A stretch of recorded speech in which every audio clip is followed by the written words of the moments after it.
ఒక ఆయన నన్ను ఇలా అడిగాడు, తండ్రి దేవుడు 1, కుమారుడు దేవుడు 2, పరిశుద్ధాత్ముడు దేవుడు 3, 1 + 1 + 1 3 అయ్యాయి కదా అని అన్నాడు. నేను అన్నాను, ప్లస్ పెట్టమని ఎవరు చెప్పాడు నీకు? 1 × 1 × 1 చేయి అన్నాను. 1 వచ్చింది కదా అంటున్నాడు. సో దేవుడు అనేటటువంటి కాన్సెప్ట్ ను మ్యాథమెటిక్స్ అనే కాన్సెప్ట్ లేకి you cannot reduce it. If you still want to add, not multiply, అడిషనే చేస్తాను అనంటే దేవుడు అనంతుడు.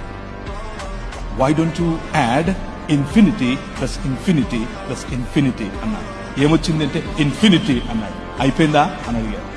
Our God, He reveals Himself in 3 persons, but He is one God.